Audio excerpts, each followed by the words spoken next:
The wind whispered through the trees like a soft lullaby, caressing the leaves as they fluttered gently under the golden afternoon sun. In the small, forgotten village nestled deep within the forest's heart, there was a place that no one spoke of often, yet everyone knew. It was a humble stretch of land, a space where time seemed to slow down, but the whispers of the past lingered, heavy in the air. At the edge of the village, where the thick trees began to part, there stood a solitary monument. A weathered stone, long untouched by hands, etched with faint symbols that no one could now decipher. And beneath it, a gnarled tree grew, a wishing tree, its bark twisted and worn, yet its leaves were the brightest green, untouched by the harshness of seasons. This was the place where Annabelle stood on the precipice of change, the moment before her heart would forever be altered. A soft breeze tousled her dark hair, sending a shiver down her spine. She had heard the stories all her life, the tales of the tree, of a mother who had loved so deeply that she gave everything. But there was something else here, something unsaid. It pulled her forward, like an invisible thread guiding her steps. Annabelle had grown up in this village, her life a quiet and predictable rhythm. She had heard her elders speak of the wishing tree only in whispers, and had often wondered if the stories were more than just legend. Her own mother, a kind but distant woman, had told her little of her own past, only that there were things best left undisturbed. But now, standing before the tree, Annabelle knew it was time to confront the truth. Her fingers brushed the rough bark of the tree, the ancient wood warm beneath her touch. She closed her eyes, as if somehow the tree could reveal to her the answers she so desperately sought. The past had always hung heavy over her family, secrets that no one dared speak of, but now, they felt as if they were closing in, urging her to uncover what had been buried for so long. For as long as Annabelle could remember, her mother had been a shadow of the woman she once was. A soft smile on her face, but her eyes hollow and distant. No one ever questioned it, not in a town where everyone knew their place and where silence reigned over unspoken truths. But Annabelle knew better than anyone that there was more to her mother's silence than mere sadness. There was a story hidden beneath it all, a story of sacrifice, of loss, and of a love that had never truly healed. As the years had gone by, Annabelle had asked her mother countless times about the stories of the wishing tree. But her mother had always responded with a sad, knowing smile. "Some things are better left in the past," she would say, her voice soft but firm. Now, as Annabelle stood there, feeling the weight of the earth beneath her feet, she realized that her mother's silence had never been a choice. It was a burden that had been passed down through the generations, and one that Annabelle herself would soon inherit if she didn't break the cycle. Her heart raced as she stepped away from the tree, her mind swirling with unanswered questions. What had happened here, so long ago, that had left its mark on her family? And why had her mother chosen to keep it hidden? It was then that she heard a sound, soft and muffled, like the rustling of leaves. Annabelle spun around, but there was nothing there. Only the wind, stirring the branches of the ancient tree. But something in the air had shifted. The atmosphere was heavy, charged with an energy that Annabelle couldn't explain. She felt as though the very earth beneath her feet was watching her, waiting for her to take the next step. That night, she lay awake in her bed, the events of the day replaying in her mind. The soft whisper of the wind through the trees, the weight of her mother's silence, and the presence of something ancient and powerful in the air. Her mother's voice echoed in her mind, warning her of the dangers of uncovering the past. But Annabelle was no longer afraid.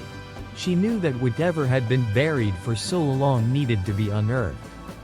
And so, the next morning, with a heart full of resolve, Annabelle set out on a journey that would change everything. Her path led her to the oldest part of the village, where the cobblestone streets were cracked with age and the buildings stood crooked, as if they too had been waiting for something to happen.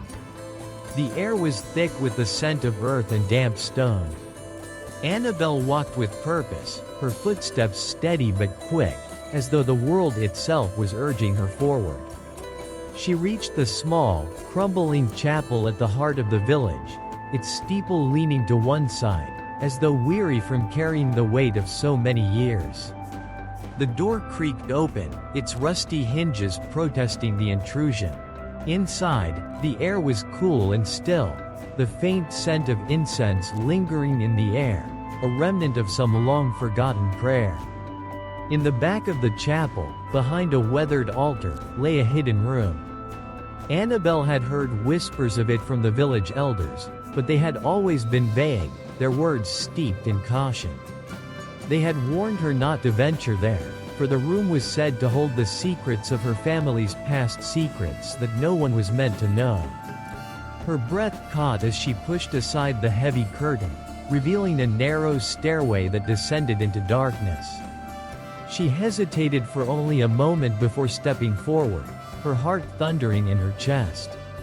The further she descended, the more the air grew heavy, thick with the weight of what had been left behind. At the bottom of the stairs, she found herself standing in a small stone chamber. The walls were lined with old shelves, filled with dusty books and forgotten relics. In the center of the room stood a stone pedestal, and atop it lay an old, leather-bound journal. The moment Annabelle touched it, the air around her seemed to shift once again, and she felt a cold, invisible hand press against her chest. She opened the journal with trembling hands, its pages yellowed with age. The writing inside was elegant, but the words seemed to blur together, as though they had been written through tears. As Annabelle read, the story began to unfold, a story that no one had ever dared tell her. Her great-grandmother had once been the keeper of the wishing tree, the one who had nurtured it and kept its power alive. But there had been a cost. For the tree, with all its power, demanded a price that only the purest of hearts could pay. Annabelle's great-grandmother had loved someone deeply, but the love had been unrequited, and in her grief, she had made a pact with the tree, asking for a gift in exchange for her soul. The tree had granted her request. She had been able to save the life of the one she loved, but in doing so, she had condemned herself to a life of eternal sorrow. Her heart had never healed, and she had passed that sorrow down to her children, and to their children after them.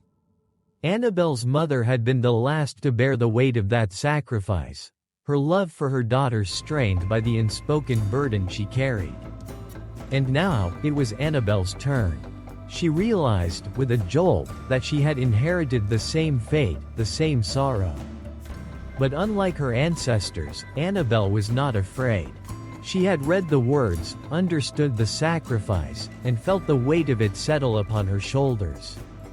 But she also felt something else, a glimmer of hope, of strength, rising within her.